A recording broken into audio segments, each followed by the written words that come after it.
قل لو شاء اللہ ما تلوتہ علیکم، اے نبی آپ ان سے کہہ دیجئے اللہ اگر چاہتا تو میں اس کلام کو تم پہ تلاوت نہ کرتا۔ یہ سب اللہ کی طرف سے ہو رہا ہے اور میں اس کا پابند ہوں۔ ولا ادراکم بہ، اور نہ اللہ تمہیں اس کلام کی خبر دیتا۔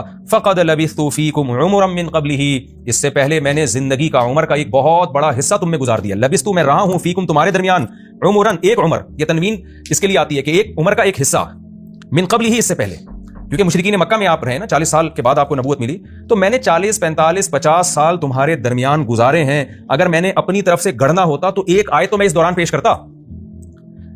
کتنی زبردست دلیل ہے۔ اس کی مثال ایسے ہے کہ دیکھیں جو جرم کرتا ہے نا وہ ایک دم سے بہت بڑا مجرم نہیں بن جاتا۔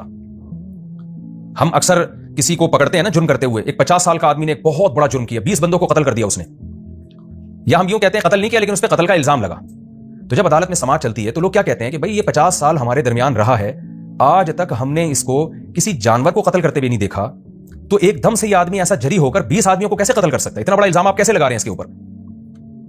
ایک شخص بہت بڑا جھوٹ بول دے، بہت ہی بڑا، تو اس کے ریلیٹو کیا کہتے ہیں بھائی ہمارے درمیان 40 45 50 سال رہا ہے، ہم نے آج تک اس کو چھوٹا سا جھوٹ بولتے ہوئے نہیں دیکھا، تو یہ اتنی بڑی جھوٹی قسم اٹھا کے کسی پہ بہتان کیسے لگا سکتا ہے؟ یہ بھی ایک دلیل ہوتی ہے۔ تو اسی طرح رسول اللہ صلی اللہ علیہ وسلم بتا رہے ہیں کہ میں تو تمہارے درمیان، یعنی اللہ سکھا رہے ہیں نبی کو کہ آپ بتائیں، قل اے نبی آپ کہیے کہ میں تمہارے درمیان ایک طویل عمر گزار چکا ہوں، 2-4 سال کی بات نہیں ہے، میں تو پیدا ہونے سے لے کے پلا بڑا تمہارے درمیان ہوں۔ اور اس زمانے میں تو گاؤں دیہاتوں کا ماحول ہوتا تھا، لوگ ایک دوسرے کو بہت اچھی طرح جانتے تھے، ایسے گنجان آبادیاں نہیں تھیں کہ پڑوسی کا پتہ نہ ہو۔ آج بھی آپ دیہاتوں میں جائیں سب ایک دوسرے کو نام سے جانتے ہیں، ان کے نسب سے جانتے ہیں، اور عرب تو اس کا بڑا خیال کیا کرتے تھے۔ تو میں تمہارے درمیان میں نے عمر کا ایک بہت بڑا حصہ گزارا ہے، اگر میں نے جھوٹ بولنا ہوتا تو میرے کچھ جھوٹ پہلے بھی تو پکڑے جاتے نا، مجھے لیڈر بننے کا شوق ہوتا، مجھے حکومت کا شوق ہوتا، مجھے ریاست کا شوق ہوتا، میں کوئی سیاسی لیڈر ہوتا اور مجھے کچھ جھوٹ بولنے پڑتے، کچھ جھوٹی آیتیں گھڑتا تو کچھ تو گھڑتا نا پہلے۔ یہ کیا بات ہے کہ میری عمر 40 سال ہوئی ہے اور میں نے آیتیں جب پڑھنا شروع کیا تو پڑھتا چلا جا رہا ہوں، تو یہ خود ایک ظاہری علامت ہے اس بات کی کہ یہ میرا گڑھا ہوا کلام نہیں ہے، یہ اس ذات کا کلام ہے جو میرے اوپر نازل، جس خدا نے میرے اوپر اس کلام کو نازل کیا، یہ اس خدا کا کلام ہے۔ فقد لبثت فیکم عمرا، مجھے یہ آیت پڑھنے میں بہت مزہ آتا ہے، جب بھی میں سورہ یونس کی تلاوت کرتا ہوں نا مجھے اس آیت میں بڑا مزہ آتا ہے۔ قل لو شاء اللہ ما تلوتہ علیکم، اے نبی آپ ان سے کہہ دیجئے اللہ چاہتا تو میں ان آیتوں کو تم پہ تلاوت کر کے نہ سناتا، اتنی میں مخالفت کیوں لیتا بھلا؟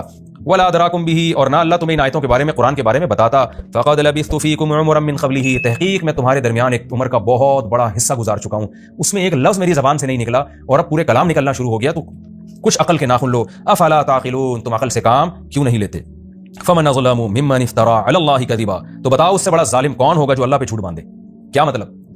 اگر میں یہ کہہ رہا ہوں اللہ کا کلام ہے تو میں اللہ پہ جھوٹ باندھ رہا ہوں نا، اگر یہ واقعی جھوٹا، معاذ اللہ میں نے جھوٹا دعویٰ کیا نبوت کا، تو جس شخص کی زبان سے زندگی میں کبھی جھوٹ نہ نکلا ہو اچانک وہ جھوٹ بولے تو اتنا بڑا جھوٹ کہ پیدا کرنے والے پہ جھوٹ باندھے، یہ کیسے ممکن ہے؟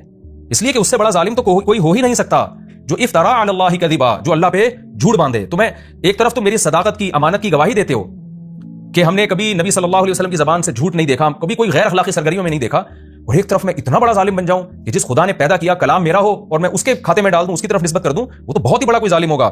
تو فمن ظلم ممن افترى علی اللہ کذبا، اس سے بڑا ظالم کون ہوگا جو اللہ پہ جھوٹ باندھے، او کذب بآیاتہ، اسی طرح خوب سمجھ لو جو اللہ پہ جھوٹ باندھے اس سے بڑا ظالم کوئی نہیں ہے، لیکن جو اللہ کے کلام کو جھوٹا قرار دے اس سے بڑا بھی کوئی ظالم نہیں ہے۔ وہ کلام جس کا کلام ہونا ثابت ہو جائے، تو یا تو میں بہت بڑا جھوٹا معاذ اللہ، یا تم بہت بڑے یا تو میں بہت بڑا ظالم معاذ اللہ، یا تم بہت بڑے ظالم ہو۔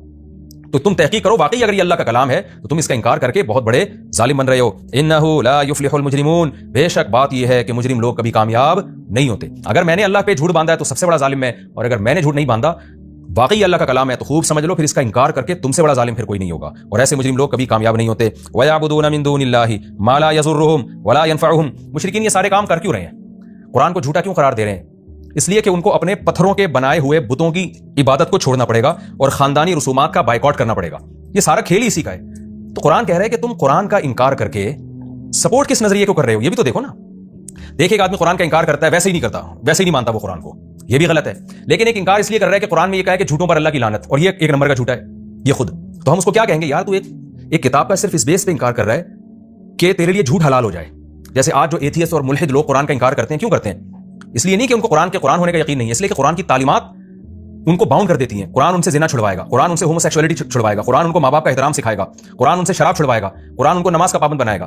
تو ان کو قرآن سے دشمنی کیوں ہے؟ آپ دیکھیں نا سب سے زیادہ ایتھیسٹ اور ملحد لوگ قرآن اور اسلام کے خلاف بولتے ہیں، آپ باقی کسی مذہب کے خلاف اتنا زیادہ نہیں بولتے۔ وہ وجہ کیا ہے کہ ان کی خواہشات میں سب سے بڑی رکاوٹ قرآن بنتا ہے۔ کیونکہ زنا پہ پابندی لگا رہا ہے, سود پہ پابندی لگا رہا ہے, شراب پہ پابندی لگا رہا ہے, جوئے پہ پابندی لگا رہا ہے, ماں باپ کے سامنے اف کرنے کی اجازت نہیں دے رہا, ان کو اولڈ ہاؤس میں جمع کرانے پر پابندی لگا رہا ہے, رشتہ داری جوڑنے پر پابندی لگا رہا ہے, اور بہت ساری عورت کو شوہر کی اطاعت کرنے پر جو ہے نا مجبور کر رہا ہے کہ عورت آزاد نہیں ہے بلکہ وہ اپنے شوہر کے احکام کی پابند ہے, فیملی سسٹم جوڑنے کی پابندی, اور بہت سارے احکامات ہیں. تو ہم ایسے موقع پہ ایتھیسٹ سے کیا کہتے ہیں کہ آپ قرآن کا انکار اس لیے کر رہے ہو تاکہ زنا آپ کے لیے حلال ہو جائے, آپ قرآن کا انکار اس لیے کر رہے ہو تاکہ والدین کا جو اولاد کے ساتھ مضبوط رشتہ ہے اس رشتے میں دراڑیں پڑ جائیں, آپ قرآن کا انکار اس لیے کر رہے ہو تاکہ خاندانی نظام تباہ و برباد ہو جائے. بالکل یہی انداز قرآن کا ہے. قرآن کہتا ہے یہ قرآن کا انکار اس لیے کر رہے ہیں تاکہ یہ جو پتھروں سے تراشے ہوئے بت ہیں ان کی عبادت کو یہ جائز سمجھنا شروع کریں کلچر کی وجہ سے. تو قرآن اب ان کو اس دعوے کی طرف لے کر آتا ہے وَيَعْبُدُونَ مِن دُونِ اللَّهِ کہ تم قرآن کا انکار تو کر رہے ہو لیکن اس کے نتیجے میں کر کیا رہے ہو, وَيَعْبُدُونَ مِن دُونِ اللَّهِ اللہ کو چھوڑ کر عبادت کرتے ہیں, مَا لَا يَضُرُّهُمْ ان معبودوں کی جو نہ ان کو نقصان پہنچا سکتے ہیں, وَلَا يَنفَعُهُمْ اور نہ ان کو فائدہ پہنچا سکتے ہیں, وَيَقُولُونَ هَؤُلَاءِ شُفَعَاؤُنَا عِندَ اللَّهِ اور کہتے ہیں یہ ہیں ہمارے سفارشی اللہ کے ہاں. کیونکہ بڑے بڑے بزرگ جو اللہ والے تھے ان کے مرنے کے بعد ان کی مورتیاں بنائی ہوئی تھیں, ان مورتیوں کی عبادت کرتے تھے یہ کہہ کے کہ ان سے ان بزرگوں کی روحیں خوش ہوں گی اور قیامت کے دن یہ اللہ سے ہمیں بخشوائیں گی. یعنی ایک طرف مان بھی رہے ہیں کہ اللہ بھی ہے, اور یعنی اگر قیامت قائم ہوئی اور سزا ملی تو یہ ہمیں بخشوائیں گے. تو قرآن کہتا ہے وَيَقُولُونَ هَؤُلَاءِ اور پھر یہ عبادت بھی کرتے ہیں اور کہتے ہیں یہ ہیں شفعاؤنا ہمارے سفارشی اللہ کے پاس. قل اے نبی آپ ان سے کہہ دیجئے أَتُنَبِّئُونَ اللَّهَ کہ تم اللہ کو خبر دیتے ہو بما ان چیزوں کی لا يعلم في السماوات ولا في الارض جو اللہ کو خود بھی آسمان اور زمین میں معلوم ہی نہیں ہے, نہ زمین میں اس کا علم نہ آسمان میں. ظاہر ہے جو چیز اللہ کے علم میں نہیں ہے اس کا مطلب اس کا وجود ہی نہیں ہے.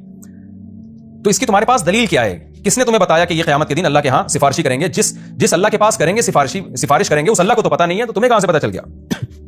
سبحانہ وہ اللہ ریب سے پاک ہے, وتعالی اور بلند ہے, عما یشرکون ان معبودوں سے جن کو یہ اللہ کے ساتھ شریک کر رہے ہیں. وہ شرک سے پاک ہے, عبادت میں اس کے ساتھ کوئی شریک نہیں ہے. وما كان الناس الا امة واحدة فاختلفوا یہ بھی ایک اشکال کا جواب ہے. مشرکین کہتے تھے بھائی ہم تو صدیوں سے بت پرستی کرتے چلے آئے ہیں, تو یہ بھی ہمارے برحق ہونے کی دلیل ہے کہ اصل تو بت پرستی ہے دنیا میں. یہ تو نبی صلی اللہ علیہ وسلم نے ایک توحید کا نعرہ لگا دیا اور ایک نیا دین لے کر آئے ہیں. تو انسان کی نیچر ہے وہ نئی چیز کو ایکسیپٹ نہیں کرتا.